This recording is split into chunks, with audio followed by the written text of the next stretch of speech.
Detroit in black and white. I'm Adolph Mongo, and here we are live at McShane's on Michigan and Trumbull. Joining me today, political consultant and attorney Vanessa Moss. Good morning, Vanessa. Good morning. Good morning to Detroit and black and white viewers. Good morning, Allan. Good morning, Adolph. Good morning. If you're watching this morning, we're here at McShane's on the corner of Trumbull and Michigan Avenue. We would like for you to like, subscribe, and share. Like, subscribe, and share. Well, come on down. This is a great place to have a drink and eat some good food. Allan Lengel, co-founder of Deadline Detroit, by the way of the Washington Post, Detroit News, and the Eagle American. How you doing, Allan? I'm all right. So what's going on? Let's go. Let's get right to it. Vanessa, ladies first. Outrage of the week. So last week I was going to talk about this guy, and he's like the gift that keeps on giving. Who you guys think I'm talking about? Tim Scott, right? I'm talking about Tim Scott. Uncle Tim. Oh goodness, I wouldn't call him that, but yeah, I'm calling him that. Wednesday during the debate, he struck a chord, and I really think that what he's doing is he's playing to those people who support the guy who used to occupy the White House. This guy stood there and said that, black folks survived slavery. Well, it's a lot of black folks that died in slavery. There was a lot of black folks that didn't make it. There was a lot of black folks that families were fractured as a result of slavery. He talked about poll taxes, etc. And he indicated that the greatest demise would harm African Americans is Lyndon Baines Johnson's program, putting money into Social Security, taking the man out of the house so a single woman can get a check. That's a bunch of bull crap. That is outrageous that you would have the nerve to stand on that stage and pander to That's these the people. Exact word, pander. Pander to these people at the cost of our people.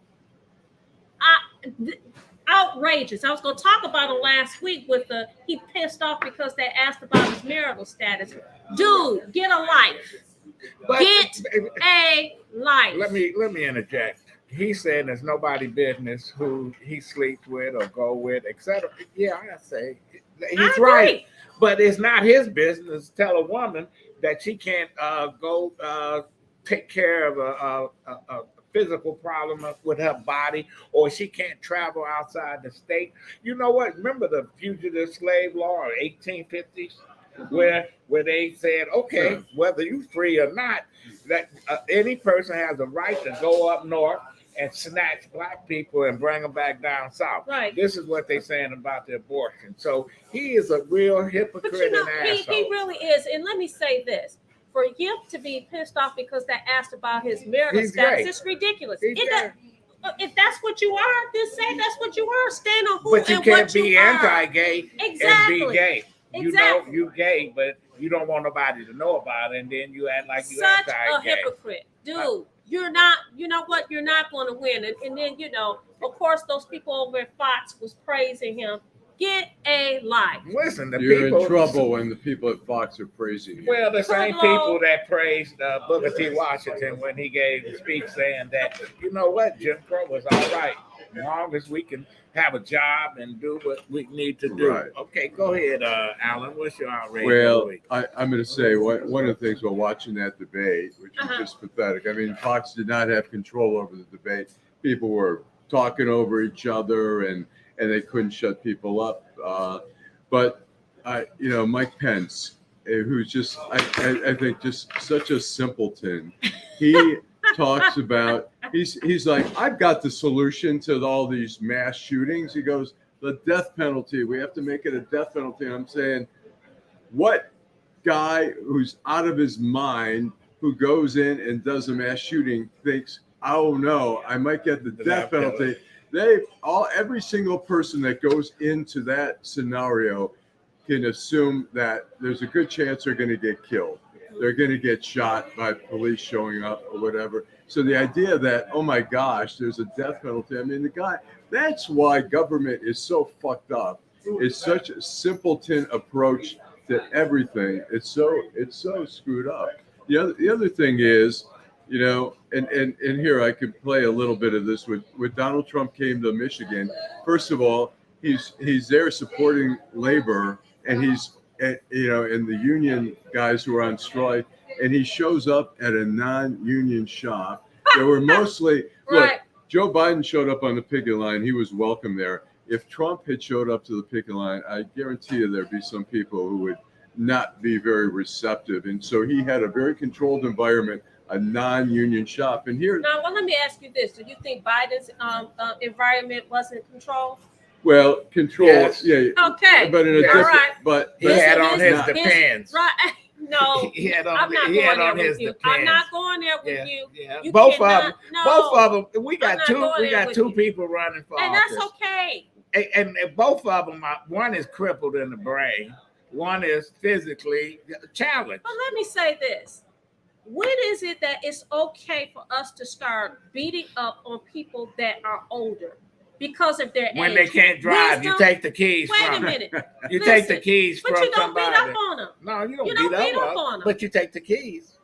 well, You here's- take the keys. They can't drive. They can't see. They having problems. You take the keys. Are you trying to imply that the president of the United States does not I haven't drive said because all of that. He is Okay, the best. all He's got a right. He's the Corvette. best. Okay. He's the drives best. his He's the Corvette. best. All right, go He's ahead the and best finish. of the two. But anyways, I wanted to show here was Trump's appearance here, and the thing that really bothered, he's on a campaign against electrical vehicles, which is not the end all solution. There are problems. The electrical vehicle one is super heavy.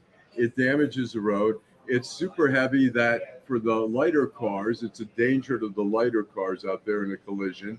And So are you saying you're not going to get an electric? no, I'm for the electrical cars, but I'm saying there are some concerns that, and then the other thing is what it takes to make the battery. They're going to third world countries and raking the land and creating a lot of environmental issues there. And so those are issues that have to be addressed at some point. So it's not the end all, but that's where everybody is going. That's the direction. Here is Trump. He's like, he would be the guy who'd be like, we can't get rid of the horse and buggy right now. Cars, screw the cars. The horse and buggy industry is going to fall. So here's Trump's little appearance. Yesterday, Joe Biden came to Michigan to pose for photos at the picket line. But it's his policies that send Michigan auto workers to the unemployment line. He only came after I announced that I would be here. You know, he announced quite a bit later. Spoke for a few seconds. Did you notice he spoke for what, a few seconds? And he had absolutely no idea what he was saying. He didn't know where he was. He didn't know where he was. He didn't know what we were saying. Where am I? He's saying, where am I? Oh, you're in Michigan. Oh, that's great. What do they do in Michigan? They grow wheat in Michigan, he said. Don't they grow wheat? No, that's Iowa and other places. Biden's cruel and ridiculous electrical. Think of this. He wants electric vehicle mandates that will spell the death of the U.S. auto industry. You know, it doesn't matter. I watch it. You're negotiating a contract. You're all on picket lines and everything. But it doesn't make a damn bit of difference. I mean, look, Oh, the electrical man. vehicles, there are less parts in electrical vehicle than in it. So yes, there will be less jobs eventually, but it won't eliminate all jobs. And the thing is, he's trying to crusade against electric vehicles, which is just insane. I mean, look, Tesla is way ahead of the game. Tesla's ahead of GM. They're ahead of Ford. They're ahead, Isn't that his boy? yeah. Okay. And so the idea that he's crusading against that and trying to tell the workers, like, do not, let's be anti electric vehicle. It's just insane. The guy's he's assuming that everyone's stupider than him. That's his assumption. Well, which he the people operates, that and he could be support him right. are. The people that support him, they the dumbest motherfuckers in the world. Ain't no question. Now, my outrage of the week is to all those people that was trying to push 90-year-old Senator Dianne Oh my gosh. Feinstein Yeah. out Well, they got their wish. She beat them to the punch. She went and died on everybody. But now it's up to the governor of California. Right. He says he's not going to appoint anyone who's running. He's a hypocrite. Yeah. Well, the bottom line is you put somebody in there that you think that can win. See, they playing this game here in Michigan where they want to freeze people out. So, what's her name? Stabanon said, "Well, you know what? I'm leaving, but I'm not going to step down. I'm going to wait until because my term is over." They anointed Alyssa Slockin as the heir apparent. Listen, you got somebody you want to put in there, put him in there. Or he can appoint himself and run again. But if I was appointed in that position by him, soon as I got in there, I said, I'm running. You know what? He can't kick you out. But you know, Democrats, they the most hypocritical assholes in the world. When they got control, they do nothing. They don't do anything. Republicans get in control, scorched earth policy. They burn everything down. They don't care who they hurt or how much money they steal. And then when Democrats have a chance, you got the progressives over here. You got the Joe Manchins over here. You got the nut out of Arizona who say, oh, well, I think I'm a switch parties or whatever they're going to do. So that's my outrage. And also, I forgot to mention James Craig, who's got his nose so far up Trump's ass. It's like, here he tweeted the other day. He says the auto industry is being assassinated. He's tweeting all Trump's statements. He says the Biden administration's obsession with electrical vehicle will kill manufacturing jobs in Michigan. He's quoting Trump, and here's his quote. Personally, he says, "If you want an EV, that's fine. Personally, I won't be caught dead in one." Watch, he be riding one down Jefferson, and when somebody gonna try to hijack him, he'll jump out or whatever they gonna do. I hope he get his signatures because you know what? If he gets smacked in the face who's again, in that field? They're talking Mike about Mike Rogers, and possibly Meyer. And that's Peter it. Meyer. Is that it? So far. Yeah. Okay. Yeah. And that's a pretty strong, I mean, the problem is Peter Meyer, Trump's going to do everything to make sure he doesn't. Mike Rogers, I think, is a moderate. He's not going to be a Trumper. Former FBI agent. Yeah, he's not going to be a Trumper, though. And so the question is, in 2022, Trump knocked out every reasonable Republican candidate and put the extremists in there, and they all lost. Right. Couldn't happen to some nights. Except, John James. I think John James seemed to be kind of neutral about Trump. I want to see how John James. I wonder if he voted to cut Austin, the defense secretary. Salary to $1. Right. Because he come from the military. Right. He's in a district that can go either way. Right. So he had to be careful about how he vote and what he do. He gonna find himself. He's been kind of quiet. He's been kind of quiet. He can't help it. Because he know he can't say anything. Right. But he's still the people that support him. They cocky. They don't think anybody can beat him. Right. We'll see. We're gonna take a break. He barely won. Go ahead. He barely won. But he won. It don't matter. Razor thin. He won by one vote. He won. Yeah. We're gonna take a break and we'll be back. I'm Wayne County Treasurer Eric Sabri. We are living through unprecedented times. As a result, the Michigan Homeowner Assistance Fund was created. This fund, administered by the state of Michigan, is designed to help homeowners cope with pandemic-related hardships, such as delinquent property taxes. Residents may apply for up to $25,000 to help cover 2019, 2020, and 2021 tax years. Previous year's taxes must be paid in full or in a payment agreement with the Treasurer's office. Eligible homeowners must have a qualified financial hardship that occurred on or after January 21st, 2020. You must currently own and occupy your home as your primary residence and must have owned it since January 21st, 2020. To see if you qualify, please visit waynemetro.org, call 313-388-9799, or email taxinfo@waynecounty.com. We're here to help. Yeah. All right, we are back. Join. That's why we can introduce yourself to our audience. Well, my name is Anemashaun Bomani. I'm a co-chairman of Malcolm X Grassroots Movement here in Michigan. and part of something called the Black Legacy Coalition. And what is when you talk about the Malcolm X movement? Tell us a little bit. Well, Malcolm X about Grassroots that. Movement was an organization started by attorney Chokwe Lumumba. Yeah. I don't know if you remember him. Yes. And he passed. Oh, I'm sorry. He He passed in 2014. His son is His son, the mayor of of Jackson, Mississippi now. Right. Yeah, catching some serious help. I know. He know where he's at, though. You know where he at, right? Yeah. Right. So, Black Legacy Coalition, just a member of that, but they were formed when they decided to gentrify the African American Museum. So, we've just kind of been protesting the fact that they no longer really allow the kind of programming that we had prior to the new CEO. And when you say gentrifying, what can you elaborate Well, on basically, if you understand, they told us that our programming was too black, and we couldn't have it there anymore.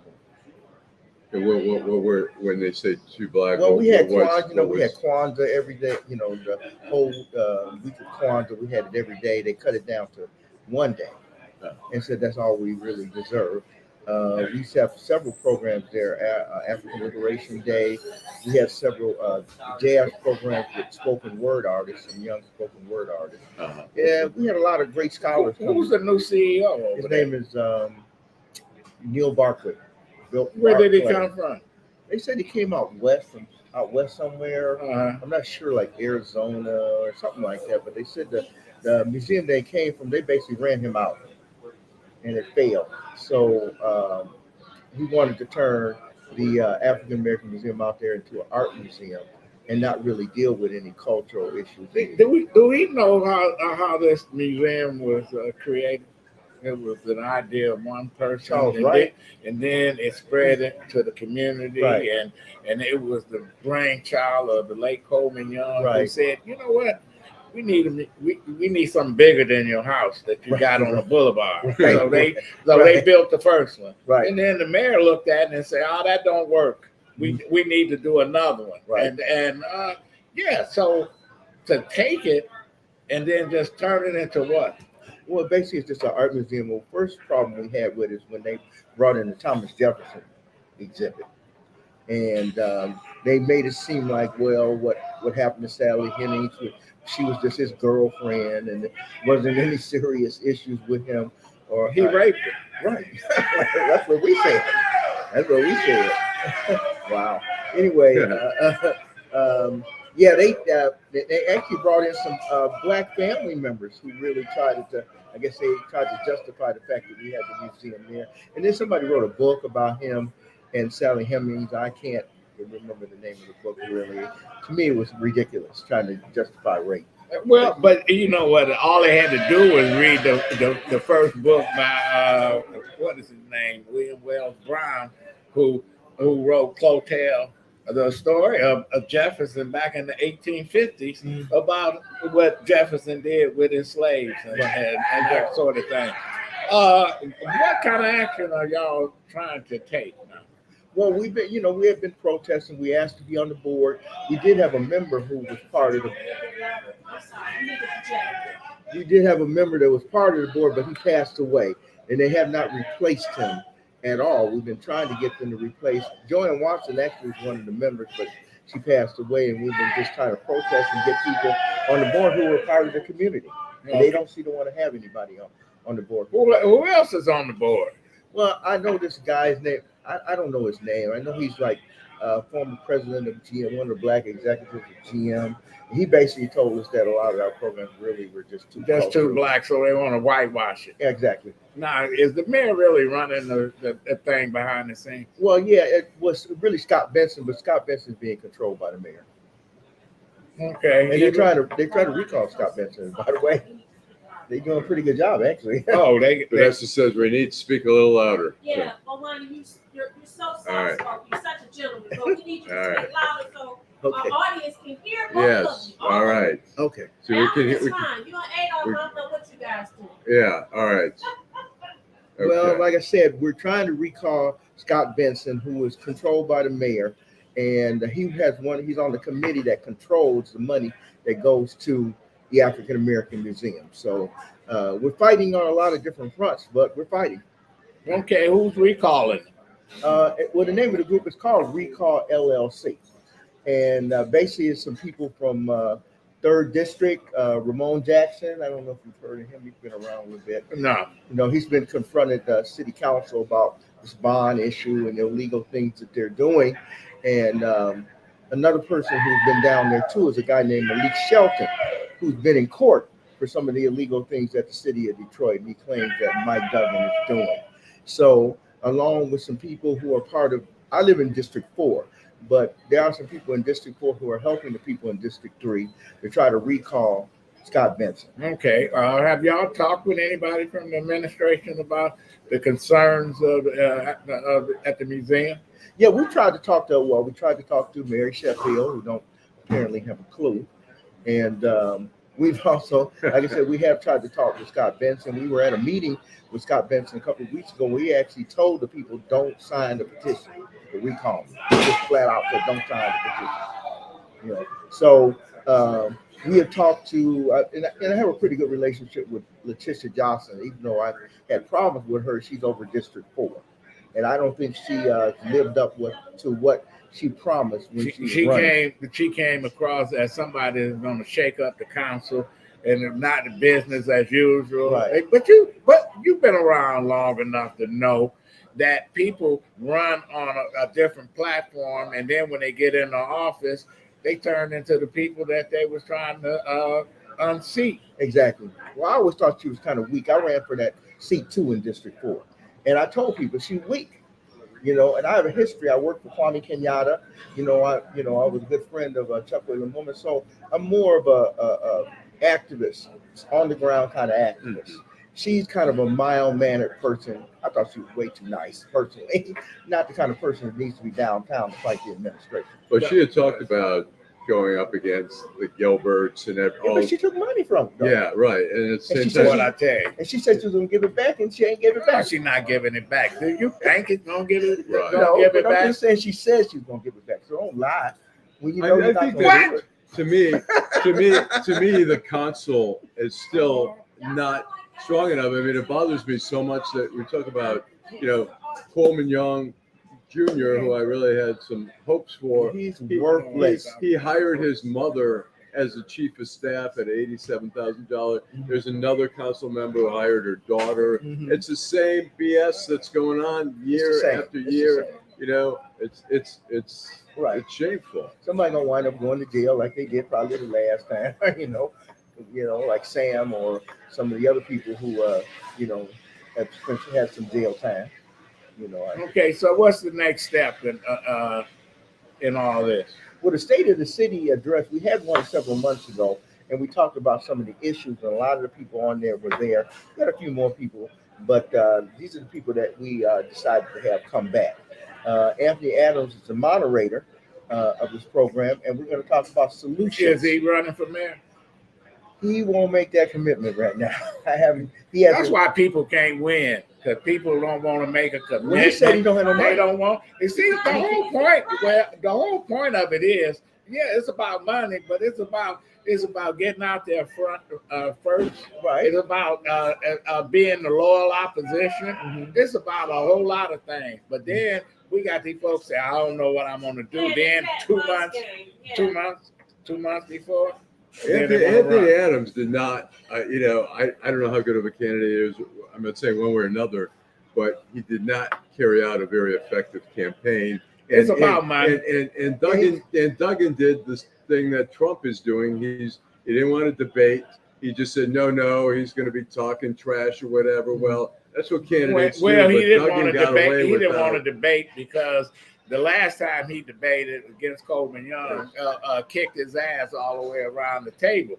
So he's not a very good debater. Right. But when you got all the money and everybody is saying we can't change horses in the middle of the race because they got a lot at stake. That's why you got to go after these folks. Right. Who else you got on here? Well, we got Malik Yakini, who is doing work with the food justice issue here in Detroit. The fact that there's no large supermarkets here, and he's actually building a health food co-op supermarket on East Euclid and Woodward. Okay. Well, let me ask you, when you say that, I mean, yesterday I was just by the Meyer at 6th and Grand River. Right. And then there's one at Hayden Woodward, which are pretty massive. Right. But they're not stores. down in the city of Detroit like Euclid and Woodward is. Right, true. You know, that's a little bit different situation. And it gives a chance for people in the neighborhood, maybe people who don't have cars, can't get around, can't afford an Uber. You know, that's a make it, and plus it's for people who are more into health. And then they got those gas stations who just take advantage of folks that can't go anywhere. And the liquor stores. Right. They shouldn't be grocery stores and gas stations to me. They should be grocery stores and liquor stores. But that's a city issue. I know. That's a city. You know what? You scared to even drive into one of these gas stations at a certain time. Exactly. Because they got people out there. Oh man, you don't know what you're going to confront. They don't care if you have a police uniform on. Some of them. Well, Marvin Wine found that out, didn't he? Sorry. You mean the guy that's building the church that's never gonna be completed in our lifetime? Right. I saw a gas station last night that probably gas was $3.23. It was on Grand River and somewhere, and I'm just like, I'd love to stop in there, but it's like 11 o'clock at night, and I'll pay more money and I mean, you really shouldn't buy gas that late, but they tell women not to. Really, you can't tell anybody. You tell everybody. Nobody needs to buy gas at 11 o'clock. Well, unless you're low. Unless your car's stop low. driving around. You need to fill it up. Right. Yeah. But anyway, this is today at 3 o'clock. It's today at 3 o'clock from 3 to 6. You got Helen Moore. Listen, Helen been in the fight for how long? Long as we've been alive. And how can people watch this? She's like 80 something now. So and she's still raising hell? She's still raising hell with the Detroit Public Schools, which is a lot to raise hell about, as far as I'm concerned. And how can people watch this? Can they watch it on YouTube or anything? It's supposed to be live streamed through a black television service called IPTV. Okay, I know. Okay. Right. Yes. His name is Tim Moore. So he always I know Tim. Yeah. And then you got a person I thought that should have been on the council, Monica Lewis Patrick. Absolutely. Go listen, because she. Well, I don't think she wanted to run. You don't think she wanted? I don't think she wanted to run. I think they tried to. They got her. You know what? They wouldn't let her use her uncle's name. You know who her uncle is, right? Willie Horton. Really? Yeah, Wow. Willie Kids was like, you bet not. He was under the weather. You bet not use his name. Why? You know? Why? Listen, who knows? Well, she's got quite a reputation around the city of Detroit. Right. She's got a strong presence. I think Joanne was supporting her. Yeah, that was her candidate. That was her candidate. And sum it up. Tell us again. Oh, okay. It's to say this city, we're trying to provide solutions. We talked a lot about the problems that we had last time, and this time we decided that we're going to try to get solutions, try to get people to get involved, then join some kind of organization like Farrakhan used to tell them. You need to join something. You can't really do much by yourself. What number can they reach you at? 313-30. I'll put it on here. Okay. 313. 304-3915. 3915. Yes. Okay. We pretty much set already. We got our vendors and our speakers are all set. That look like the right number there? That's the right number, yes. Okay. So hopefully everybody will come out, and help us provide solutions, join some kind of organization to do something, and instead of thinking that you really can kind of do stuff by yourself. I don't think people really can do that much by themselves. Well, we're going to have you back. Okay, I'll come back. Thanks a lot. Let Vanessa know. All right. Nice to meet you finally in person, Mr. Mongo. Thank you. All right. Glad to be here. Let's take a break. All right. Thanks, Bomani. All right. No Bomani. I'm Wayne County Treasurer Eric Sabri. We are living through unprecedented times. As a result, the Michigan Homeowner Assistance Fund was created. This fund, administered by the state of Michigan, is designed to help homeowners cope with pandemic-related hardships, such as delinquent property taxes. Residents may apply for up to $25,000 to help cover 2019, 2020, and 2021 tax years. Previous year's taxes must be paid in full or in a payment agreement with the Treasurer's office. Eligible homeowners must have a qualified financial hardship that occurred on or after January 21st, 2020.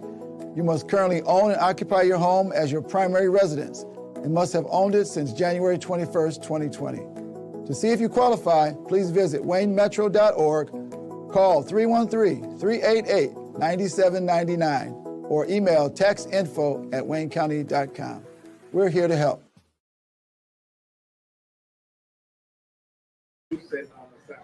Austin on the Yeah, side. yeah. Hello. You sit in the middle. All right, we are Joe, where you gonna we sit? are back here. We are back on the air. Thanks so much. All right, you want to introduce yourself? Yeah, you know what? Let You me do wanna- the honor of All right. introducing Okay. my friend. We went to law school together. Okay. Next, we have Jo Irby, who is a veteran, United States Army. She served for 28 years. She's also a lawyer, and she's here to talk today about veterans claims and how she can help veterans with their claims. Yes. Okay. Hello, everyone. Hi. Good. I'm glad you're here. Glad Okay, you made thank it. you. I'm so proud to be here and say hello to all the veterans. Thank you for your service. So as Vanessa said, I am a 28-year Army veteran, and so I'm very familiar with how you can apply for benefits, compensation, and benefits for veterans. Can I ask before you get started? Yeah. When you say 28-year veteran, tell us a little bit about. Okay, what so that I entails. entered into the military straight out of high school. I was a personnel records specialist. From there, I went to be a adjutant general in the military. I started as enlisted, but I retired as a military police and then a JAG officer. Oh, wow. So I actually ran one of the prisoner of war camps in Saudi Arabia, where there were over 100,000 prisoners or detainees. Wow. And I also How was that? hot, Yeah. scary. I was a young officer at that time, so a lot of the people that I supervised was actually older than myself. So it was a life-changing experience. And you were also Guantanamo Bay, right? Yep, and Because then we were Mhm. in communication. And with what one did another. you do in Guantanamo Bay? In Guantanamo Bay, I served. I actually ran a prisoner of war camp in Guantanamo Bay. Wow. And what was Yes. that like? Scary again. Still being young, not really knowing the area, and you're responsible for people's lives. So it was pretty scary, but I enjoyed the military. That's why I did 28 And years. when you say you were down there in Guantanamo Bay, did you have interaction with some of the detainees? Yes, the detainees were there. I was inside of the wire. And you talked, did they speak English, or how did you communicate with some of the folks? They had interpreters there from all over the world that were there for some of the detainees that were there. Okay. So inside of the wire, you had to have a top security clearance in order to get inside. And they had all detainees from all over the world. And they had interpreters, from all over the world to interpret for you and the detainees. And there were some pretty notorious people there. Well, yeah, but I can't talk about that You on can't talk about that. Right. Want to hear details. Right. The joke is, if I told you that, I'd have to kill you. Right. So that's why it was top Is that secret. a joke So, or yes. is it serious? You don't Of have to course, kill it's a us. joke. Right. So, Joe, as I indicated, Joe and I have been friends 20. Don't try to tell my age. I'm 16. Okay, whatever. And so, Joe has done a lot of things. She's done a lot of things as a lawyer, but now she's helping veterans with their claims. So, can you tell our listeners, our viewers, what they can do in terms of filing a claim, or what exactly is a claim? What are they claiming? So let me just start off by saying there's a lot of veterans that have actually, well, of course, they've served the country, and they may not know that they're entitled to benefits. Their families can also be entitled to benefits. So what I do is, I know that I'm also a service disabled veteran, And so I found it difficult to maneuver my way through the system to understand how to file, what am I supposed to say, who did the paperwork go to? And I always have to go online, and going online is not a person that you can really communicate with. You can text and they'll send you an email and things like that. So I said, you know what, because I have the ability, I'm an attorney, I understand it because I've been in the military and did the process myself. I'm able to assist by walking individuals and soldiers and their family members through the actual process of filing a claim. And what I mean about filing a claim is there's a process that you have to go through in order to apply for benefits. So the thing is, if you were ever injured in the military and that injury is still affecting you today, you will qualify for benefits. The military owes you that. The Veterans Administration owe you that. The country owes you that. So I know when you're in the military, you want to be strong, you want to not complain about things. But if you were ever injured, or if you think that what's going on with you entitles you to some type of benefits because it would happen in the military, I'm here to assist you. And I'm an in-person person. I'm actually out of Southfield, Michigan, and I'm available to talk to you. You're available to come in, and I'm not over the telephone. You can come in and meet with me, and we can go through your file and scrub it for information to find out. That's your medical file. And how do people get in touch with you? They can contact me at 248 996 8293. And also they can email me at Jo, that's Jo .Irby, IRBY,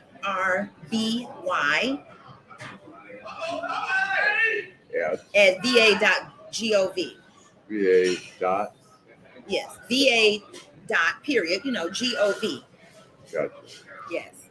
So, Joe, you said that if they think that there's something that they're suffering from something, what are some of the things that people can make claims for, veterans that can make claims for? That's a great question. Okay, so some of the things could be COPD, sleep apnea, tinnitus or tinnitus, ringing in your ears. It could be back problems, prostate cancer. It could be any type of cancers, sinusitis, rhinitis.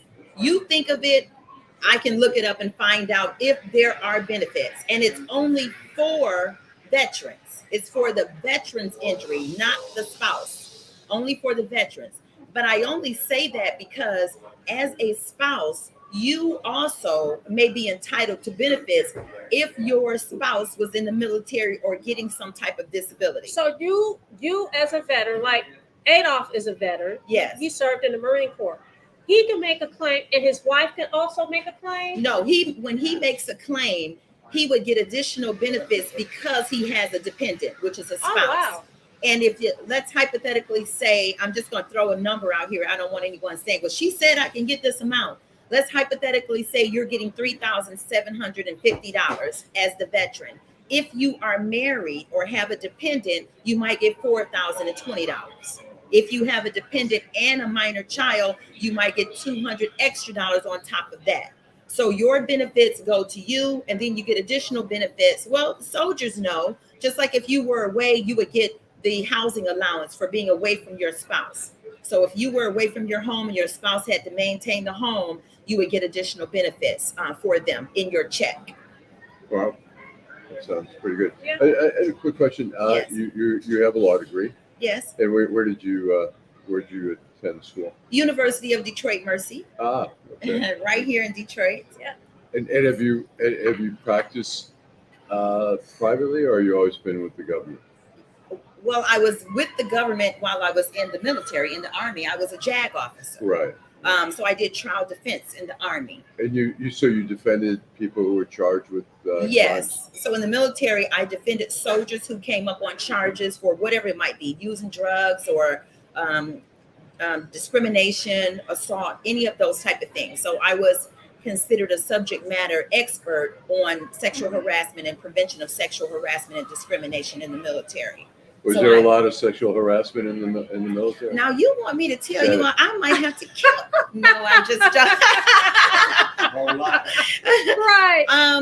I can say that being in the military is just like being here in the civilian sector. Everything that goes on in the military would probably go on in the civilian sector as well. So let me say this. I think Allan was, asking what did you do in the military, but Jo has also practices here in Michigan. Okay. And she has she does quite a bit. Yes. So I do criminal, civil, divorces, probate, real estate, really a general practitioner. I'm really passionate about discrimination and sexual harassment in the workplace. So those are some of the things that I did in the military, and I really enjoy those type of cases, but criminal as well. You name it, I can probably do it. The only thing I don't do is taxes. I don't do bankruptcy. I don't do personal injury. But I do wills and things like that. And sexual harassment, do you file on behalf of for the plaintiffs? Yes. And how tough are those cases to prove? They're pretty tough, but most of the time people want to do federal. Right. They don't necessarily want to do state claims. Right. But a lot of times what happens is that sometimes people believe that money is more important than actually getting justification or justice for what's going on. So they would typically settle somewhere down the line if the price is right. Right. I got you. But I also wanted to let the veterans know that in order to file your claim, at first you need to go through your medical record, and that's what I can assist you with. A lot of individuals don't know what to put on their application to file for benefits, so I can assist you with that because there's certain verbiage that you have to use. A lot of times people are denied benefits because they may just put down, I was hurt on this day in the military and I'm hurt now. That's not going to be sufficient. You're going to get denied. So there's verbiage that you have to do to write down in order to have a nexus between the injury that occurred in the military and what's going on now. So as I said before, you're only going to get disability if you can prove that you suffered an injury in the military and it is affecting you today. So it's almost like thinking as if the military is going to pay you for what they did to you back then that's affecting you now. So what if it's not an injury per se, but what if it's something like cancer? Or That's an injury. Like so you will have to tie the cancer to the service that your service? I'm glad you asked me that question. So I'm sure the soldiers are going to ask. Actually, you do not. Okay. So they have something that's called the PACT Act right now. So this is regarding the poisons, the promise for the soldiers in reference to helping them apply for various diseases that they have today that was not appearing in their life when they were in the military. So for example, they have something called Camp Lejeune for the Marines. Okay, so if you were a Marine and you served during a certain period of time, there are certain cancers that are presumed that you contacted or contracted while you were in the military, and you can apply for those disabilities today.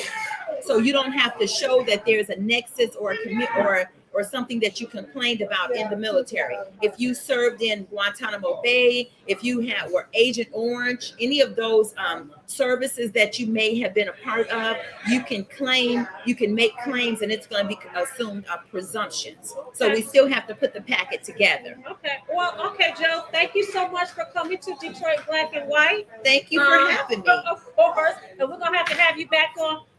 We have a veteran here, Adolph. He was nodding his head as you were talking, so I'm sure he's going to have some questions for you when you leave. He's a Marine. He's money. Yeah, he's a Marine. Not for me, though. Thank you so much. All right. Thank you very much. Thank you. All right. I'm Wayne County Treasurer Eric Sabri. We are living through unprecedented times. As a result, the Michigan Homeowner Assistance Fund was created. This fund, administered by the state of Michigan, is designed to help homeowners cope with pandemic-related hardships, such as delinquent property taxes. Residents may apply for up to $25,000 to help cover 2019, 2020, and 2021 tax years. Previous year's taxes must be paid in full or in a payment agreement with the Treasurer's office. Eligible homeowners must have a qualified financial hardship that occurred on or after January 21st, 2020, You must currently own and occupy your home as your primary residence and must have owned it since January 21st, 2020. To see if you qualify, please visit waynemetro.org, call 313-388-9799, or email textinfo@waynecounty.com. We're here to help. Okay, we are back. That was a great interview. We're back. I'd like to hear more about Guantanamo Bay. Listen, when you asked that question about sexual harassment in the military, hell yeah, when I was there, that's all they did was harass folks. That was a long time ago, but yeah, and military has evolved. Where was I at? Yeah. I was at Camp Pendleton. I was at Fort Lowry Air Force Base in Colorado, Aurora, Colorado. And what were you doing in the military? I was a military journalist. Oh, really? Yeah, I used to write shit for the military. For Stars and Stripes, or no, Continental Marine. I wrote a couple articles, base newspaper. And was there censorship, or could you write whatever you want? No, you can't write whatever you write because they look at it. What I did one time was I interviewed this guy who was an embassy guard in South America, and put the story in. I was called in by the CEO saying, "You cannot, we can't print that."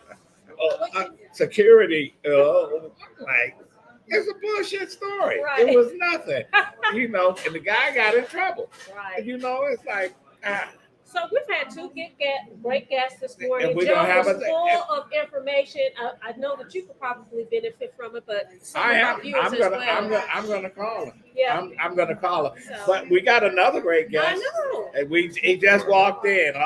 Listen at him, man. Just out of GQ magazine. Right. He's The- suited and booted. The deputy mayor of the city of Detroit. Come on over here, Todd and Bettison. We'll sit here with Allan's getting up. Thank you, my brother.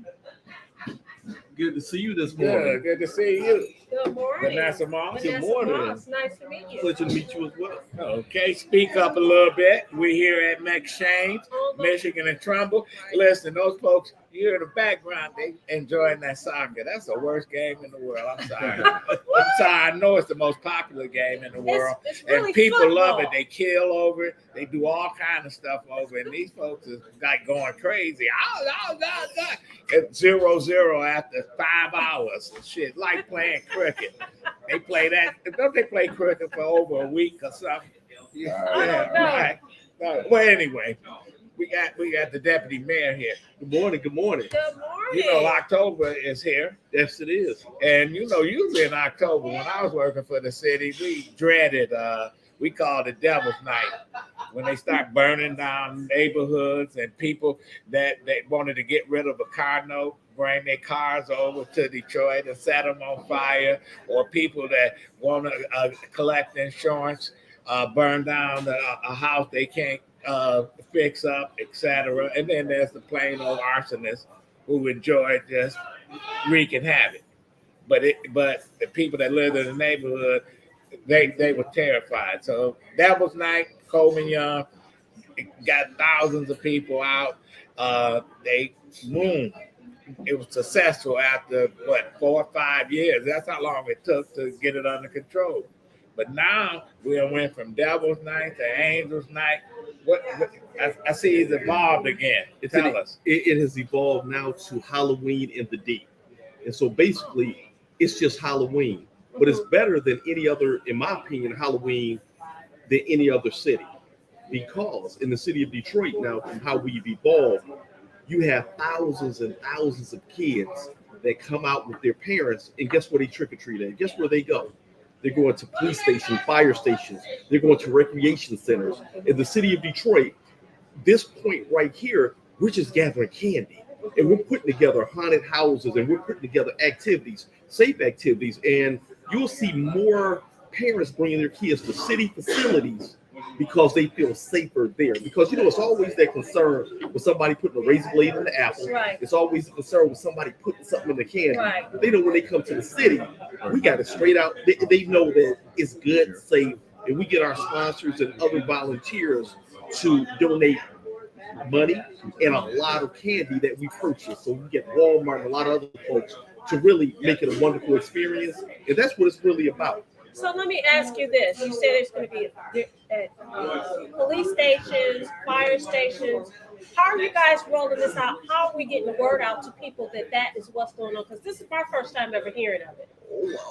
We push it out, and so you're gonna see our social media campaign. Okay. You're gonna see it on the Instagram, on the Facebook, whatever algorithm people are on, it'll start being pushed out. So as soon as we hit like October 1st, Okay. it's that real push, and we're already gearing up, and so our district managers and our folks are really planning. And let me tell you a little bit more about how it evolved. Okay. So we remember what it was back in the 80s, how we had the national media from Japan, everybody would come. Right. And when they would show that helicopter view, it might be 700 fires. It looked like the whole city was on fire back when Coleman Young. And I remember being a small kid watching it, and it was just like, whoa.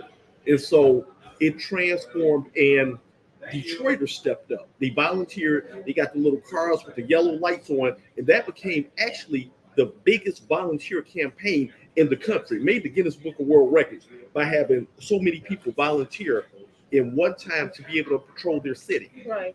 Transformed, and we went and we rebranded from Devil's Night to Angel's Night. And the fires just dwindled and dwindled and dwindled to maybe about 4 or 5 years ago, we started having less fires on an Angel's Night than we have on a regular night. So typically, small fires, kitchen fires, we might get about 40 fires a day. Right. On Angel's Night, we were getting even less than that. And so the mayor said, we really need to just move to just Halloween. Okay. He went and spoke at a couple college campuses. And you know what the kids who weren't from Detroit said they remember about Detroit? Do people have to really volunteer to keep the city from burning? And he was like, we have to change that image. Right. And so many, like my daughter and a lot of young kids now, they don't remember. They don't know anything about the city burning. They don't. They have no recall. Hotels used to look forward to that because they sell out the hotels because Right. people was coming from all over the world booking the hotels to take pictures. Yeah, but as a Detroiter, it was embarrassing. Yes. It was embarrassing. I wasn't embarrassed because we had to. Reason I wasn't embarrassed because we had to work to keep it from spreading. This was a job, and it was serious because people live in neighborhoods. When you go there, somebody and set a house on fire, and then the people that live next door, they get burned out, or the people across the street. It wasn't a plaything, and people enjoy seeing the It was flames. insurance fraud. Yeah. Right. Just call it what it was. Right. It was that time of year where if you were behind in something, you trying to do some shiesty, Absolutely. and they was paying folks to burn their stuff down. Well, you had the conspiracy theories saying that the mayor had the fire department burning down houses because they were expanding the Chrysler Jefferson plant. I didn't know that. We heard that. Uh-uh. Listen, I heard it all. But how if somebody want to get involved or make a donation or whatever, how do they do that? Oh, the biggest thing is if you don't know anything what's happening in the city of Detroit, you go to our website. We're gonna have all the information there. Okay. And so it's easy. DetroitMI.gov. And you click on it and you can see anything about any programs, whether it's Renew Detroit, if you want to apply for a grant to get a new roof for your house, whatever it may be. That's the information hub. And then of course we're on Facebook as well. And so go there, be able to click, and you'll be able to make those donations. So when y'all gonna roll out this media for October? It'll be like the second week of October. Okay. Yeah. Do you have volunteers at the recreation centers and stuff like that? So people who want to volunteer, do they go on that website and say, "Hey, I want to volunteer"? Okay, all right. And are you taking candy and things like that from regular folks, or you just get it The big people. It right? has to be bagged up. It has to be brand new candy. I'm not taking anything open. Okay. Right. Okay. Deputy Mayor Todd Bettison, thank you, bro. Yes, sir. And See, I got clean for you this morning too. Well, I appreciate that. And we're gonna have the deputy mayor. Like he came in here suited and booted, but you are the deputy mayor, so I get it. Yeah. I get it. And we're gonna have the deputy mayor on at the end of the month Okay. to talk about the Devil's Night, Angel Night, Halloween in the D. Halloween in the D. And the best Are you Halloween. dressing up? I'm gonna be the deputy mayor. Okay. You know why? Because that's what they want to see me as. But all of our city department heads, they dress up and they Okay. have competitions and they do what we call trunk or treat as well. And Okay. so when you come to the stations, the kids, they're able to, at the rec centers, we have cars that we decorate. We're gonna have a haunted bus this year too. Oh, You know, can when do we take a something? city of Detroit bus and we, Okay. it's a haunted bus, and kids scream and scream and scream. And so if you're out there, I want you to go through the haunted bus. Where's the haunted bus going to be? We What haven't location? You we, don't we know? haven't determined. You know, we move it around. Okay, move Yeah. around. Okay. Okay. All right. Deputy Mayor, thank you Thank you so very much. Allan, join us for the final thought. The final. Thanks so much. That was a listen. Halloween in the D, just Halloween I like now. that. You I know like what? that. I like that. What was the last time? How old were you when you stopped going to trick or treat? Last year, I can't remember. It's I been think so seventh long. grade maybe. Okay. I didn't do it, so I don't know. Yeah, And when I never missed it, man. Yeah, when my children were growing up, I would just have a Halloween party at the house and invite a whole lot of kids over.